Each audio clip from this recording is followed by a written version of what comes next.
Welcome to Ignite the Youth. I am Vanntey Morn. Do you know that after SEA Games 2023, there's one Cambodian-American athlete decided to stay in Cambodia instead of going back to the United States? Do you know why she chose to stay in Cambodia? She wants to get young Cambodian women and girls to involve in sport. Her name is Som Chhinda. Som Chhinda was actually born and raised in Rochester, New York State in America, and she also went to a university called Virginia Tech University, and she played for women's tennis team. So now Chhinda is in the Khmer Time studio with me. So let's welcome her to Ignite the Youth. Thank you. Yes, thank you for joining us on Ignite the Youth. How are you? I'm good. How are you? Is it not too hot for you, the weather in Cambodia?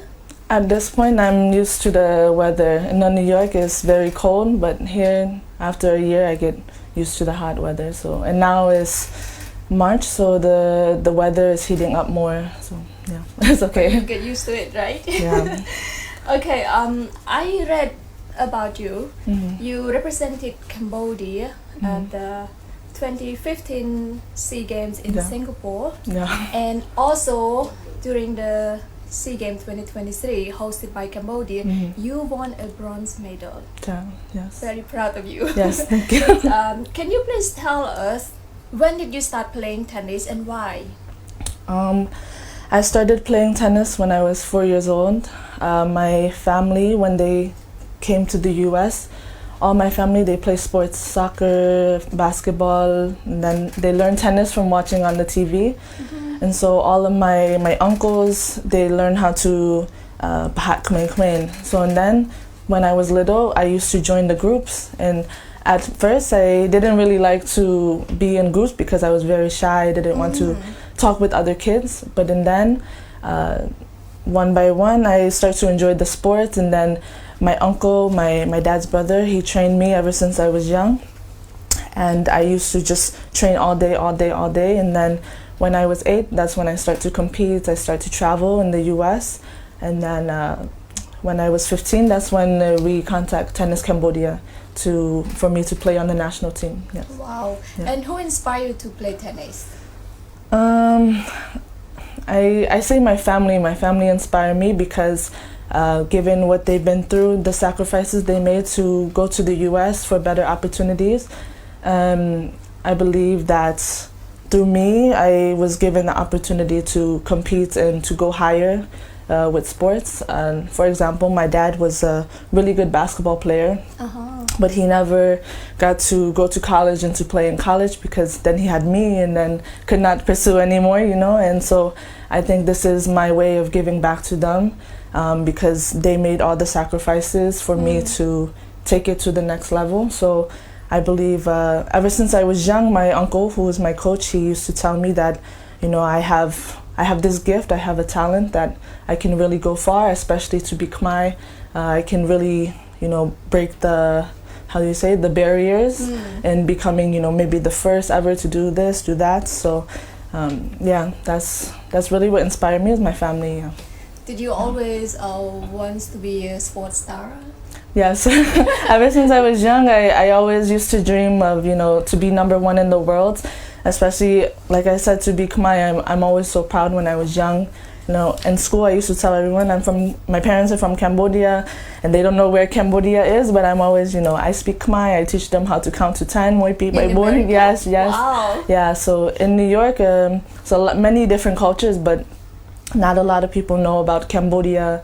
They don't know about our history, our country. So that was one thing that used to make me so proud. So especially now where I am today, I always dreamt to represent our country. So yeah. Do you have any favorite tennis player? Yes, the Williams sisters, Serena and Venus, because my life was very similar to them. Growing up, life was not easy, as a Khmer-American.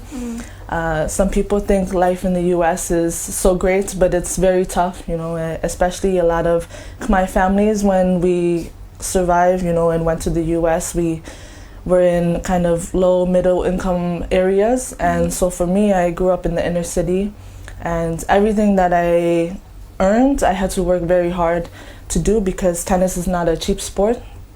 And so, like I said, I learned through my family, and everything through tennis I got from friends, equipment, I got from, family, hand-me-down clothes that I couldn't afford at the time. So the little things, when I was young, I used to, rorung a lot and complain, but then my dad said, you need to be grateful because some places in the world, they don't have anything. So through sports, it gave me a lot of opportunities, Yeah, so you are now a professional tennis player. So was it hard work to reach your level, and how many hours did you have to train? I couldn't tell you a number how much I trained, but definitely, yes, per day I would say. When I was younger, it was like almost 8 hours a day I dedicate to tennis. But now that I'm older, I have other, work that I need to do and other, helping the kids. So now I train about 8 hours. But if we're preparing for SEA Games or something, a major tournament, I try to, stick with 8 hours a day. But the sacrifices I had to make was that time on the courts I didn't get to spend with my family, with my friends. So definitely I spend a lot of time on the court than hanging out and sleepovers with friends or stuff, but definitely the sacrifice, yeah. You represented Cambodia at the SEA Games 2015 in Singapore. Can you tell us why did you choose to represent Cambodia at that time? Yes, during that time, my uncle, he learned about Tennis Cambodia, which I'm very grateful to the federation and to everyone there that, I continue to represent. They've called me up every time. And during the 2015 SEA Games, I was only 15 on going to 16 years old. I actually turned 16 during SEA Games. And it was weird to be on my own with no family to turn 16 years old. But during that time, my uncle contacted the Secretary General, Rithi Vittap, and he said, my niece is Cambodian-American. She wants to represent Cambodia. And at the time, like I said, I was always very proud to be Khmer. So I think it was only right for me to represent Cambodia rather than to play for USA or America. And I think during that time we had one other female player, Ka Andrea, which she has done a lot for our federation as well. She won a medal during 2017 in Malaysia. So to be another female player before it was just one and now we have two, was important for us just to break the barrier, because we already had a men's team and they were already competing, but we didn't have any female players. So even though I was very young, it was a start to begin with, and we're still continuing to try to develop on the female side. But yeah, during SEA Games Singapore, it was a good experience. It's so long ago for me. It's almost 10 years, but yeah, it's an experience I would never forget. So. Yeah. You chose to stay in Cambodia. One reason is that you want to get Cambodian women and girls to involve in sport, in tennis. Yes. And why is it important to have women participate in sport? Yes. So I decided to stay in Khmer because, like you said, I wanted to help the kids, but especially to be a role model for girls, for little girls that look like me.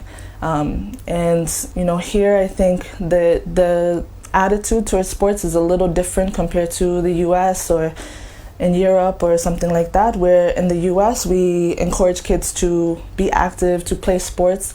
We go to school 8 to 5 and then we go straight to after school program, play sports, soccer, whatever. And here I think the girls, they want to get education, they want to go to work, and I'm not saying that you cannot do that with sports. I'm saying that with sports we can also do all of those things. I have a degree in public health, I went to college, I worked, I did all of those things. Meanwhile, I still continue to play tennis. And I believe that the sport helps develop character, and it definitely taught me many things, and I got to meet a lot of people.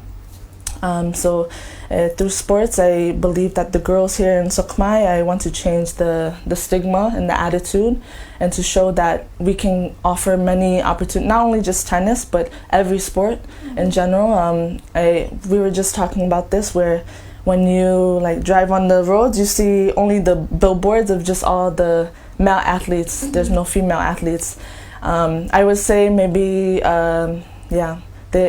there's still not some discussion about that, but I really wanted to stay and just to show. I think just my presence alone helps a lot, so that when girls see me, their faces light up, and they're so surprised that I'm Khmer, because a lot of people don't think I'm Khmer, and two, that I'm a girl and I'm successful at what I do.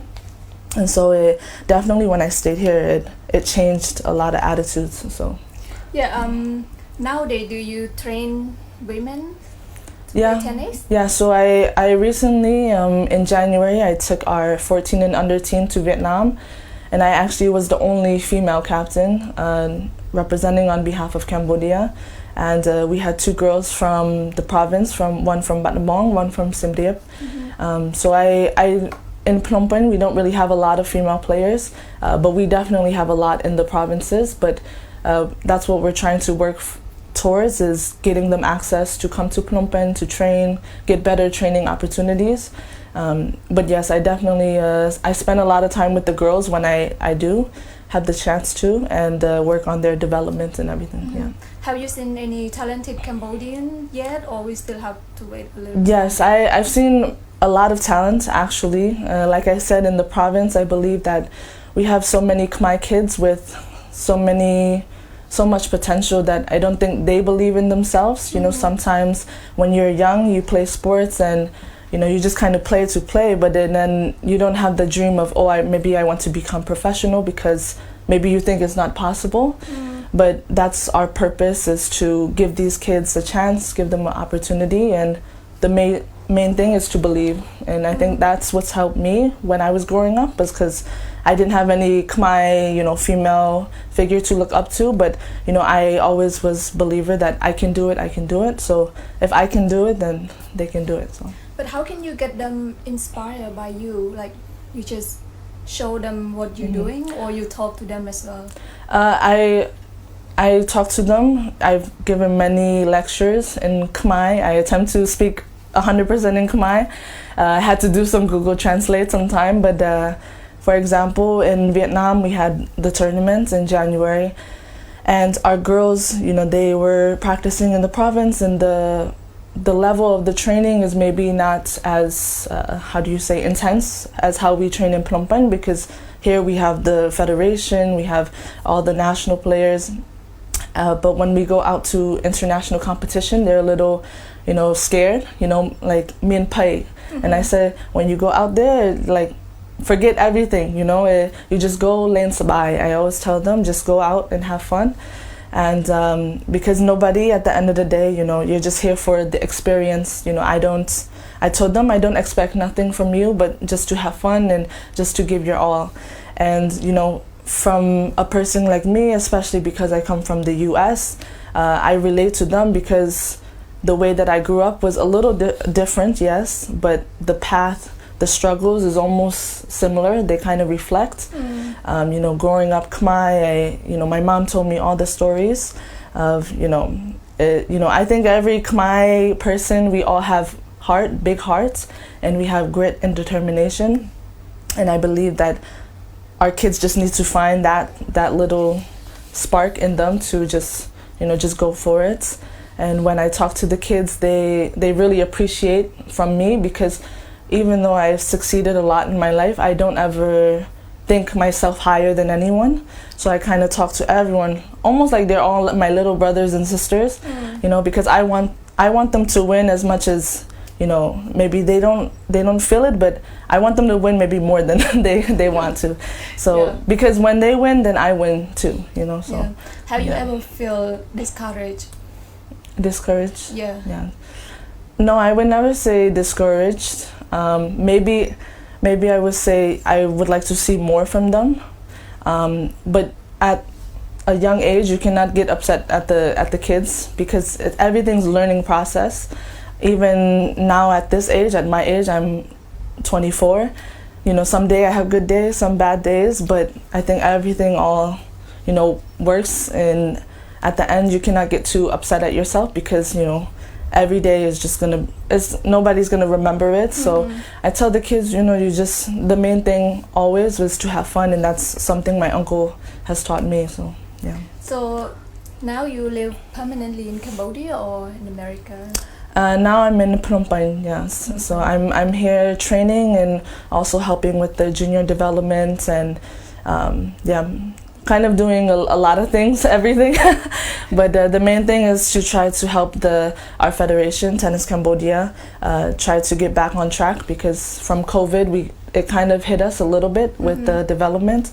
So now we're trying, especially Thampi Sea game, we want to see kids joining to play. Because we got a lot of attention then, and so we want to keep that same momentum. So yeah, that's good. Yeah. And now let's talk about food. As Cambodian women, we like talking about food a lot. So do you like American food or Cambodian food? I eat Khmer food at home in the US every day. So in the US you eat Khmer food too? Yes. So the routine is it's on rotation. So my dad he cooks either khao tia, by cha.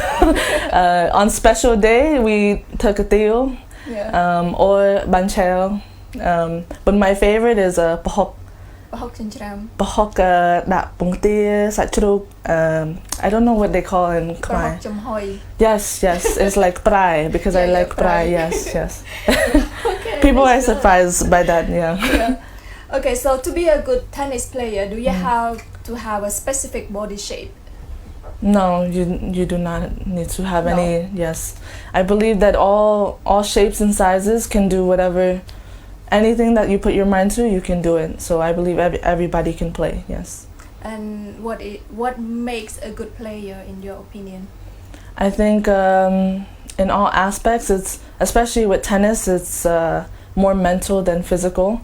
So if you're not okay here, then everything else will kind of crumble. So I think as I got older, I realized the sport is more mental and tests my mental abilities to challenge myself and to persevere. For example, Nusi game, when I played against Singapore, my match was 3.5 hours, and that time it was during May, I think, the first week of May, and so hot, no maradok. And you know, it's a mental battle because your brain is telling you, oh my God, it's so hot, it's so hot, it's so hot. But then you have to realize that your opponent is dealing with the same thing.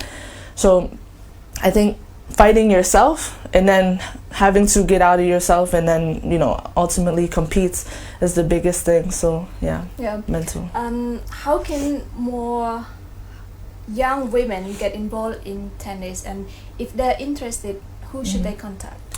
For women or kids in general that want to start playing tennis, they can go on Facebook or Instagram. We have Tennis Cambodia, which I do all the contacts for that, and we also have Telegram and WhatsApp. So if they're interested, they can send us a message.